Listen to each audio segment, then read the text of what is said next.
4 companies. Combined, they generate hundreds of billions of dollars a year, ship hundreds of millions of phones, and decide what's actually sitting on the shelf when you walk into a Verizon or AT&T store. This isn't opinion, it's the real numbers behind who dominates the American smartphone market in 2026, how each one got here, and why they've earned the trust of hundreds of millions of users. Let's start with the comeback story.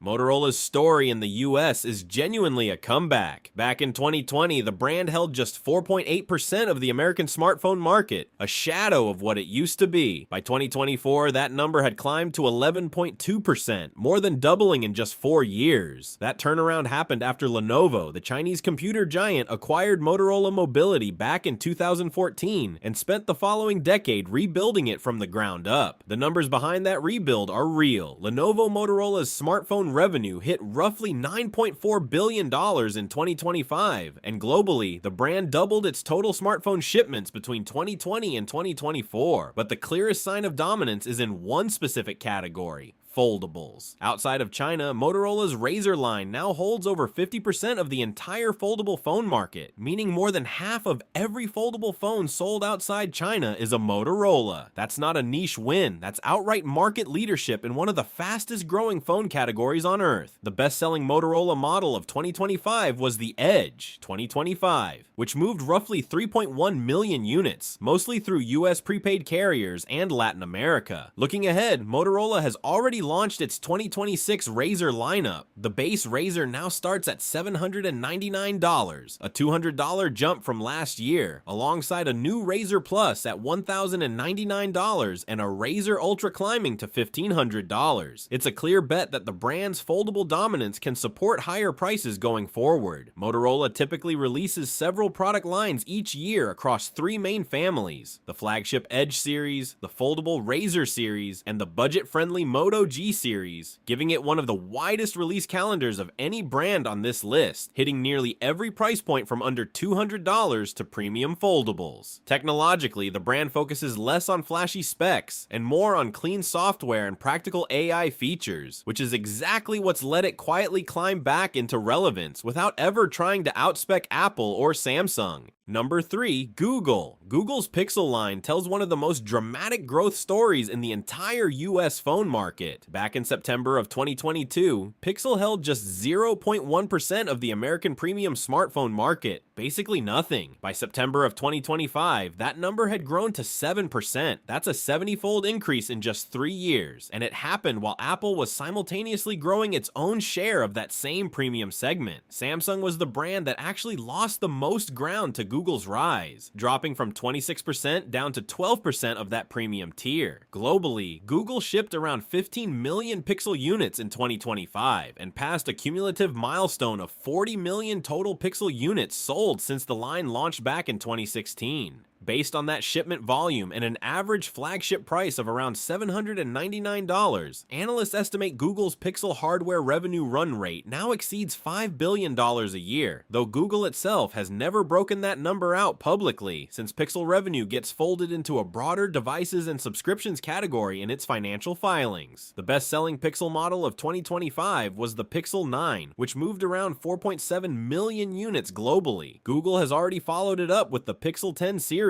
which delivered the brand's best ever single month of US sales in September 2025, a 28% jump year over year. Rumors are already circulating about the Pixel 11, expected later this year with a new Tensor G6 chip that Google hopes will finally close the processing gap with Apple and Samsung's own silicon. Google typically launches 2 major waves of Pixel phones each year, the flagship Pro line in the fall and the more affordable A series a few months later. What actually drives the growth, though, isn't hardware specs, it's software intelligence. Pixel phones run Google's Tensor chips, built specifically to power on-device AI features like real-time call screening, which has been independently tested at over 94% accuracy in catching spam calls before they even ring through. Combined with a promise of 7 years of software and security updates, matching Apple and Samsung, Google has built a brand that wins not by being flashier, but by being smarter.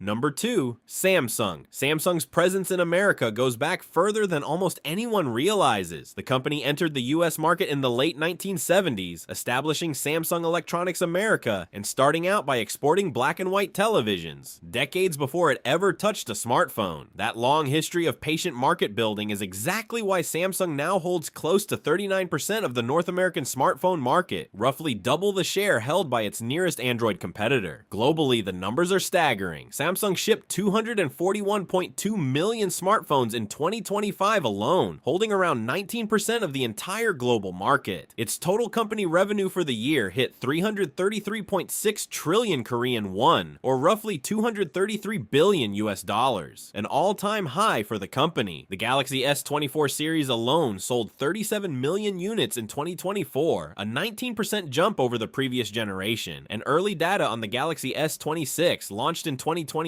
shows pre-orders up 25% compared to the S25. Interestingly, Samsung's best-selling model of 2025 wasn't a flagship at all. It was a budget phone, the Galaxy A16 5G, which outsold every other Android phone on Earth and even landed on the global top 10 bestseller list alongside Apple's iPhones. Samsung has already followed that up in 2026 with the Galaxy Z Fold 8 and Flip 7 unveiled at this year's Galaxy Unpacked event, pushing further into foldables as its next growth category. What makes Samsung genuinely unique on this list is breadth. It's the only brand here releasing new phones across virtually every category, multiple times a year. Budget A-series phones, mid-range devices, S-series flagships, and Z-series foldables, often more than a dozen distinct models launching annually. Technologically, Samsung builds much of its own supply chain in-house, its own AMOLED displays, its own Exynos processors in some markets, and stylus technology with S Pen response times now clocked at under 2 milliseconds of latency. That vertical control over its own components is a big part of why Samsung can move so fast across so many price points at once. Number 1, Apple. And then there's Apple, a company whose dominance in the US isn't just leading, it's overwhelming. Apple currently commands over 53% of the entire American smartphone market, more than every other brand on this list combined. Since the very first iPhone launched in 2007, shipping under 1.4 million units that year, Apple has scaled to shipping 247 million iPhones in 2025 alone, a new all-time record for the company. The revenue numbers are almost hard to process. Apple's total company revenue hit $416 billion in 2025, with the iPhone alone responsible for roughly $209.5 billion of that, meaning the iPhone by itself generates more annual revenue than most entire countries' national industries. There are currently 1.56 billion active iPhones being used around the world, including an estimated 150.7 million just in the United States. And the loyalty behind those numbers is what really separates Apple from everyone else. An 87% 3-year customer retention rate, meaning the overwhelming majority of people who buy an iPhone are still using an iPhone 3 years later. Here's the number that puts all of that in perspective. The best-selling smartphone in the entire world in 2025 across every single brand was the base iPhone 16, not even a Pro model. It topped the global charts with the iPhone 16 Pro Max and iPhone 16 Pro right behind it, and Apple claimed 7 of the 10 best-selling phone models worldwide that year. In the US specifically, once the iPhone 17 series launched, the Pro Max quickly became the most popular model in the country. Apple has not yet released the iPhone 18. That lineup is expected this September, following Apple's usual yearly cycle, and early reports suggest it will lean even further into on-device AI. Apple typically launches one major iPhone generation per year, usually in September, but structures that single launch across 4 or 5 distinct models: a standard version, a larger Plus or Air variant, and Pro Max models, letting one release event cover almost every price tier at once. Technologically, Apple's advantage comes from owning its entire stack. It designs its own chips specifically to run its own operating system, rather than adapting a processor built for someone else's software, which is a big part of why iPhones tend to stay fast years longer than most competing phones. That tight integration between hardware and software, more than any single spec, is what keeps Apple at the very top of the US smartphone market year after year.